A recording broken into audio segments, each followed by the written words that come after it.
Girl from the Himalayas and a girl from London. And what's the link? How can it be that a primitive wanderer like this and a sophisticated miss like that can be dependent on each other? Here's a child of the hills who's never seen a motorcar or a skyscraper capital. Yet there's a surprising connection between the wool-gathering girls of Kashmir and the sort of girl you'll see in this London scene, where a cashmere sweater is a cachet of all that's chic and sleek and a la mode. Come to Srinagar to see the primitive origins of the softest material that Western women regard as the last word in luxury. Srinagar, capital of Kashmir, and the last place you'd expect to find on a fashion map. Consider the improbability of this shantytown start of gossamer loveliness.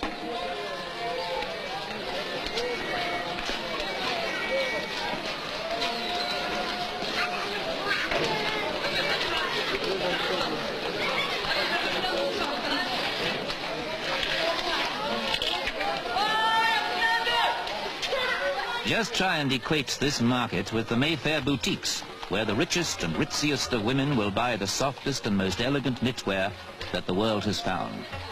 Pathé Pictorial's magic carpet has never gone so far from the beaten track to follow a civilized refinement back to its natural habitat, here in the forgotten valley of the Mughal kings. For the Kashmir story starts in the snowy mountains of the east, in a world that the civilized West would never expect to meet or need.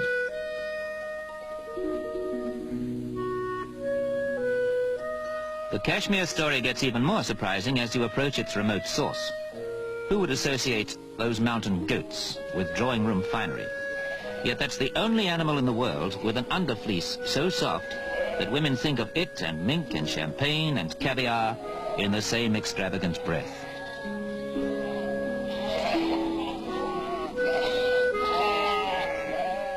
What a weird, unpredictable link it is, which has set Himalayan goat herds making the name of their lost mountain state a household word in the salons of the world's top capitals, and music in any woman's ears.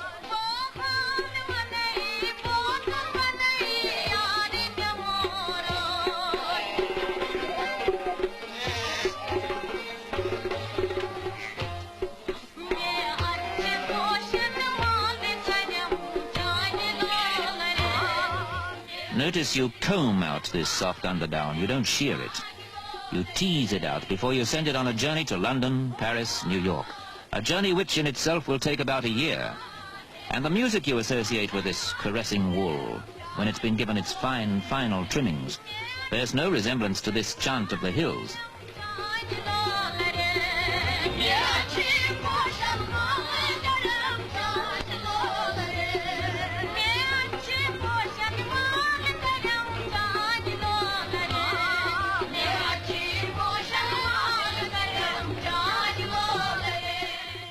This is Punjab country, where the air is rare and bracing. Hill station country, sheltered from the monsoon by the great granite mountains that have pushed their way up through the Paleozoic rock. This is the land of deodars with occasional foothill fir trees, the home of the ibex, the brown bear and the Kashmir stag. This is the valley where, surprisingly, you find wild fruit trees, where the unpromising-looking ground is so fertile you can grow bumper crops of Indian corn, rice enough to feed half a continent, asparagus, and any vegetable delicacy you can name. Trouble is, it's so far from anywhere else. Sheer loneliness would empty this valley altogether, were it not for that Western craving for Kashmir wool. There's loneliness in the music of the place. It's hard to equate this pastoral life with the harsh battles there have been at India's northwest frontier, with the wrangling that even now keeps bursting across this deceptively peaceful-seeming valley. Kashmir is a buffer state that nobody wants to live in, but that everybody tries to occupy. It's a place that bristles with ironies and surprises. Nobody you meet has ever been here, said our cameraman, Stan Guzzi, but by some quirk of fate, I've been here twice. And he had to wait for a war to simmer down before he could take these tranquil pictures, before he was allowed to enter this vale of emptiness, where the Jhelum River is the one and only winding highway.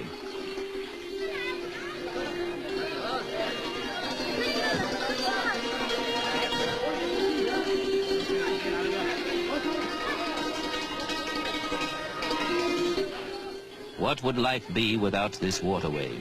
Who could conceive of life on the roof of the world without this outlet? Lake Woola and 80 miles of this mountain river are busy with little boats. They carry the Kashmir wool and the copperware, the silver and the silks, the carved wood that the place is famed for.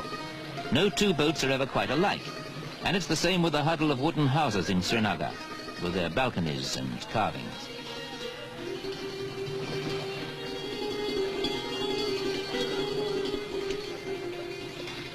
That precious wool has travelled by mule pack before this Jhelum River stage of its long journey to that strange, unbelievable place, Europe. It'll be long, long months before it reaches you. They're as vague here as to where it's going as we are as to where it's come from.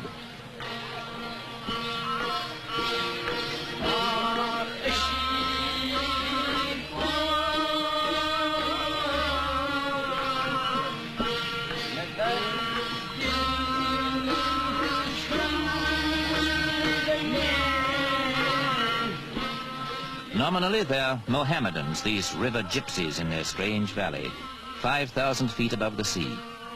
But the Prophet would scarcely recognize these faithful followers.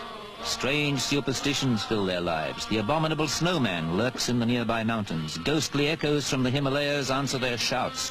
Demons come dancing down the river with the floods. Fires break out in the foothills. Allah is easily displeased. And the old men can always summon up some bygone bogeyman to account for each new workaday accident or to while away time when the sun sets.